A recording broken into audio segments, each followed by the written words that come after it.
Está no ar mais um Capital Humano. Já lhe chamaram o país em que os empregos correm atrás das pessoas. Com o Mundial, a aproximação dos Jogos Olímpicos, estima-se que o Brasil vai precisar de 1 milhão de quadros só este ano. Só de engenheiros tem um déficit de 150 mil pessoas. Com a taxa de desemprego jovem em Portugal a chegar aos 38%, quase 1 em cada 10 diplomados portugueses admite sair do país. À partida, este seria o casamento perfeito entre a oferta e a procura. Portugal com talento, sem lugar no mercado de trabalho, e o Brasil com déficit de quadros que o sistema educativo não consegue preencher.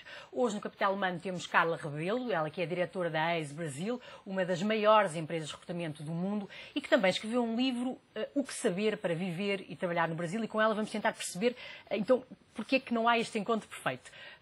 Porque é que acha que, havendo tanto desemprego em Portugal e tantas pessoas disponíveis e qualificadas em algumas das áreas que o Brasil tanto precisa, porque é que não há um fluxo maior de portugueses para o Brasil?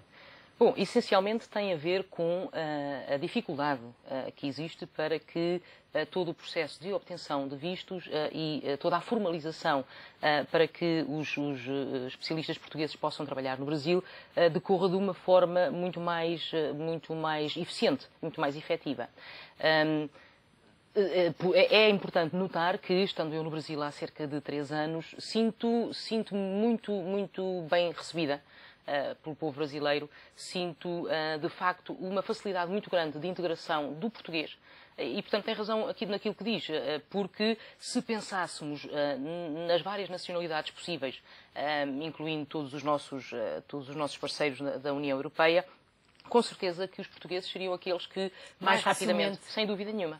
É curioso, no seu livro que diz que só para ter um visto de trabalho é preciso apresentar 19 papéis diferentes. Exatamente. Ou seja, há uma burocracia muito grande. Excessiva.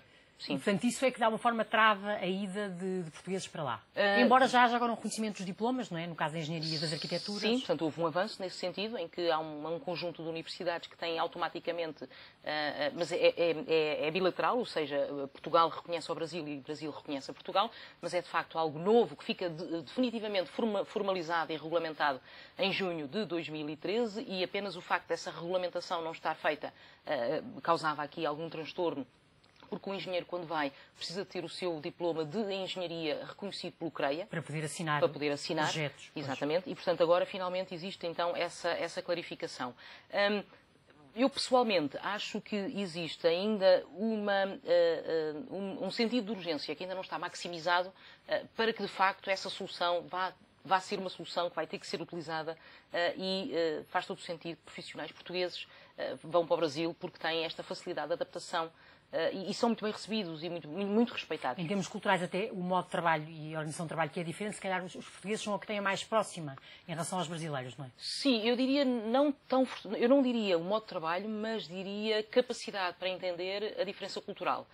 Porque quando nós trabalhamos num país estrangeiro que não é o nosso, a primeira coisa que temos que fazer é ter uma open mind e ter uma preocupação genuína em entender porque é que o outro pensa de uma forma diferente.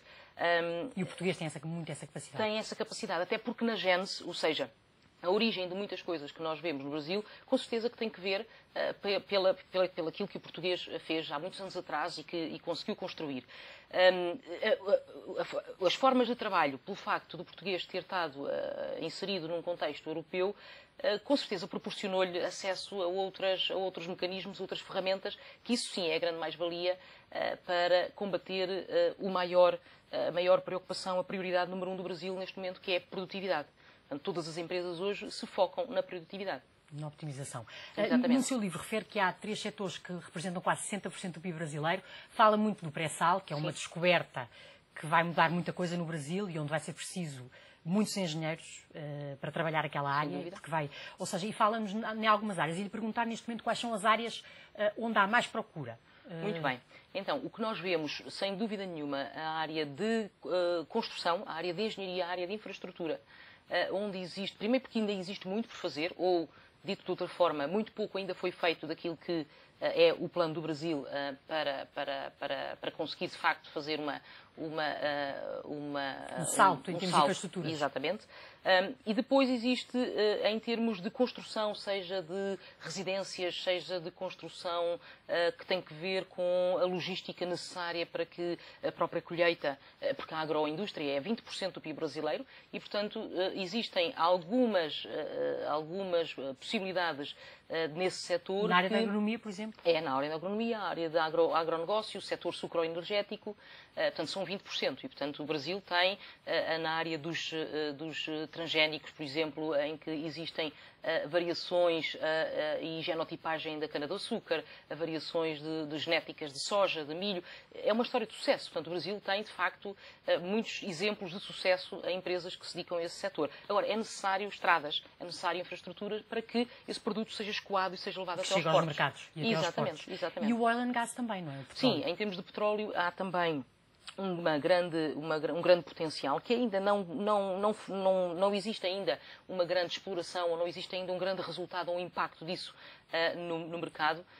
Nós sentimos que neste momento estão a ser dados os primeiros passos, até porque os leilões foram um pouco adiados, portanto, postergados, deviam ter sido feitos mais cedo, mas por razões diversas. Do pré-sal, está-me a falar do pré-sal também, e o outro primeiro leilão que foi em maio, também para os campos que existiam já de exploração. Portanto, na área de oil and gas, existem neste momento, sim, oportunidades para a construção naval, que é onde o ciclo em termos de cadeia de valor começa, e existem ainda algumas outras oportunidades que virão depois com a exploração em termos de geociência e análise sismográfica das plataformas. Mas, portanto, isso tudo está para vir. Não é uma coisa, ainda. Não sei. Mas, de qualquer forma, o que sinto é que é este o ano em que a urgência vai começar a crescer. Ou seja, vão começar a ver que, de facto, não têm as pessoas suficientes para poder fazer tudo o que é preciso fazer. Sem dúvida nenhuma.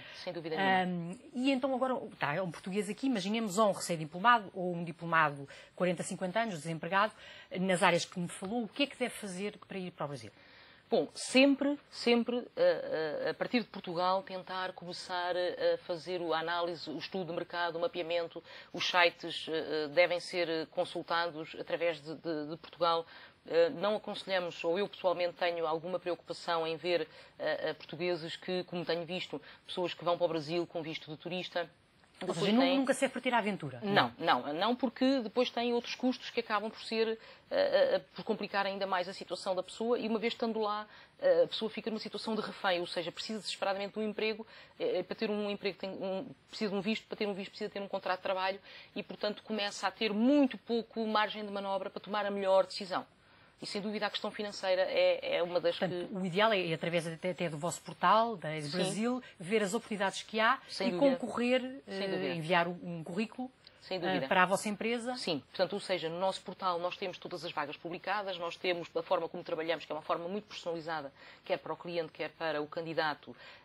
Nós temos um consultor alocado a cada um dos processos e, portanto, esse consultor é a pessoa que vai aconselhar, recebendo um currículo de um engenheiro, por exemplo, de um engenheiro português, vai com certeza analisá-lo, e se verificar que existem mais-valias ou um grande valor que não consegue encontrar no mapeamento local que faz, o consultor é o primeiro a propor esse thinking out of the box ao cliente e conseguir que o cliente escolha aquilo que faz mais sentido para ele, sem ter que fazer concessões que não quer fazer. Por exemplo, a questão da língua inglesa.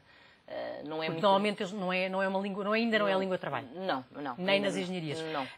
E os empregadores têm algum preconceito ou não? Ou acha que olham para uma candidatura de um português ou do brasileiro quase da mesma maneira? Sim, eu diria que olham, porém não me parece que olhem espontaneamente. Ou seja... Tem que ser... Sim, sensibilizados. Sim, e o nosso papel é apresentar ao nosso cliente sempre a pessoa certa para a função certa, tendo em conta os seus constrangimentos de urgência, prioridade, a necessidade de conseguir que as coisas andem e um grande foco, como lhe digo, na produtividade e na eficiência. Portanto, com certeza que uma candidatura de um português, de um espanhol, de um italiano, serão sempre levadas em conta pelo nosso consultor.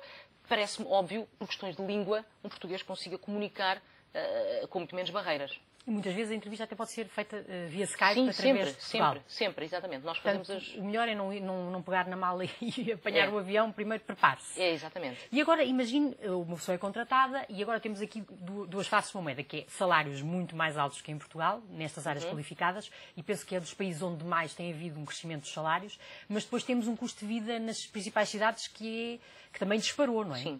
Sim. Isso é uma das razões, ou é um dos fatores que deve ser tido em consideração quando o profissional faz a análise do passo que vai dar. E, sobretudo, por isso eu digo, é melhor fazê-lo em casa enquanto está em Portugal, para que possa ter a maior sensatez sobre a decisão que vai tomar. Por exemplo, vou-lhe dar um exemplo. Em São Paulo, para que alguém viva, a família viva com segurança num apartamento, precisa de ter um condomínio fechado, por questões de segurança, que são subejamente conhecidas.